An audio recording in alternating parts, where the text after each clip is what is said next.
There's not an open grassy plain, thicket or forest to be found in Hyper Scape, Ubisoft Montreal's upcoming Battle Royale first-person shooter. Rural areas are a traditional component of the genre, with natural biomes offering a change of engagement distances and cover opportunities. But Hyper Scape rejects tradition and takes place on an exclusively urban map. Made up of housing blocks, factories, monuments and courtyards, in this city playground, as long as it's man-made, it's fair game.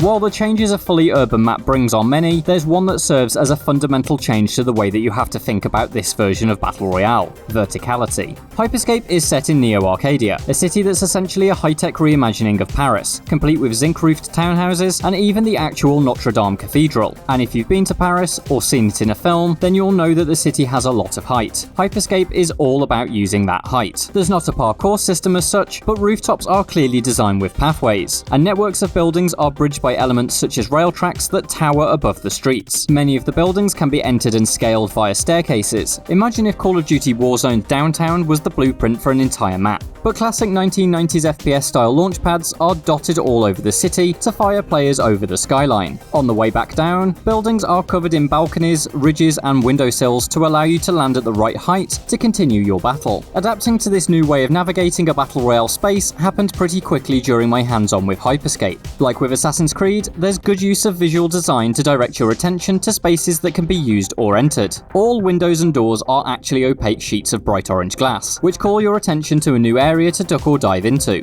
They also indicate where people have been. No orange means danger inside at worst, or all the good loot has gone at best. Ah yes, the loot. It's the staple of the Battle Royale genre, and yet it's boiled down to just the bare essentials in Hyper Scape. There is no inventory, no weapon mods, and no armor system. You simply have 2 weapon slots alongside 2 ability slots for hacks. You see, Neo Arcadia isn't a real city. It's a VR metropolis located on the internet, used as an escape from a dystopian IRL. Yup, the fiction is straight out of Ready Player One, and that allows for a little bending of the rules when it comes to special abilities. While I say that, the current build doesn't bend the rules as far as I'd like. Most of the hacks, which are picked up from the ground just like weapons, are established ideas from other Battle Royales, given a bit of an in-universe makeover. Wall, for instance, throws up a brick barrier to break sightlines, akin to Fortnite's building. Heal and armor do what they say on the tin, made special only by the absence of health and shield pickups on the map. These are not exactly tools that make me feel like I'm breaking the Matrix. One of the hacks does offer some promise that Hyper Scape may have some more interesting ideas to come though. It's called Ball, and it, well, transforms you into a ball. A giant, bouncing sphere that can leap over buildings, like a chrome version of the Rover from cult sci-fi TV show The Prisoner.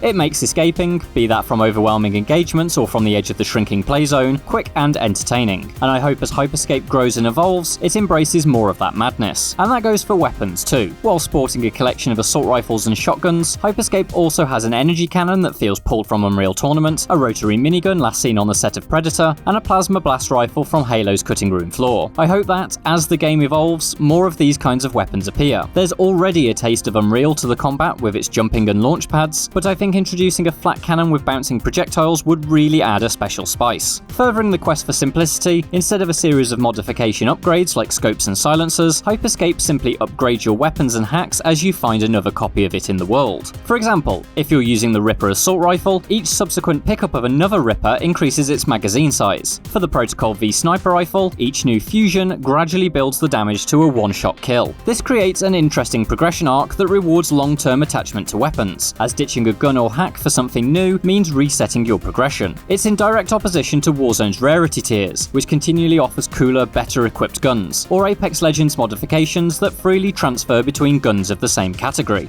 As such, any change in tactics requires sacrificing a benefit. If you're forced from the rooftops to the street by the play zone and need to exchange your sniper rifle for a shotgun, you have to throw away progression. The speed of Hyper Scape feels designed to encourage quickly pivoting tactics as circumstances change, and so during the hands-on I found myself often using base tier weapons, which felt frustrating. Hopefully, the ever-changing nature of battle royales means Hyper Scape finds an answer to this problem. Another decision I'm interested to see play out is Hyper Scape's approach to death. When you succumb, instead of being forced to spectate, you actually remain on the map as a ghost. You can run around freely with the remaining members of your 3-player squad, although you can't interact with the world. To resurrect, you need to find a restore point, which is generated on the spot where players die. Handily, you're not limited to using points generated by kills that your squad has achieved. So if you're in an area where a battle has broken out, there's usually plenty of restore points to choose from. Simply step on, get an alive teammate to activate it, and you're dropped back into the fight once more, albeit with nothing more than your melee baton starting weapon. The system means more than there being no true downtime though. Dead players can act as scouts. As a ghost, you can run ahead and ping incoming enemies, allowing teammates to successfully ambush. Yes, there'll be a player down, but intelligence is a vital tool. Only time will tell if a squad mate being able to warn of advanced danger is as OP as it sounds. As with other battle royale games, you win Hyper Scape by surviving to the final safe zone of the map.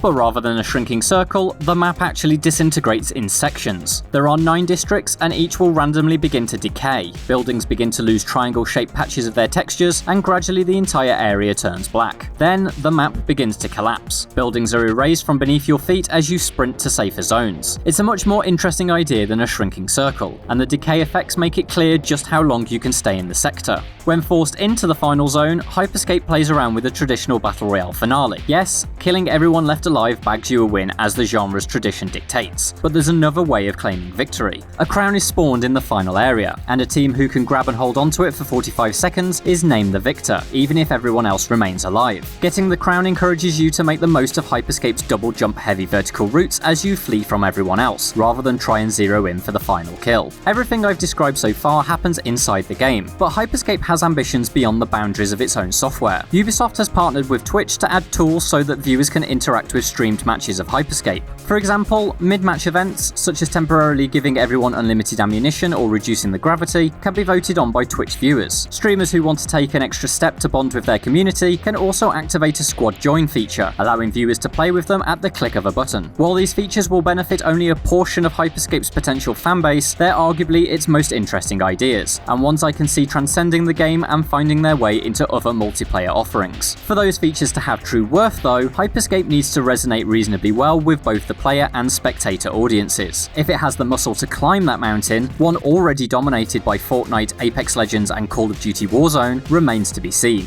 Out of all of its rivals, Hyper Scape is the game that puts immediate fun at the centre of the experience, and there's nothing quite like its rooftop leaps and launchpad assaults in the genre. But the tense 1v1s of Warzone's Gulag, the frantic builds of Fortnite's Final Circle, and the engaging personalities of Apex's characters already have their hooks in deep. Hyper Scape may need to reveal another killer feature or two before it can guarantee itself a spot on the Battle Royale podium. For more Battle Royale, why not check out one of these other videos?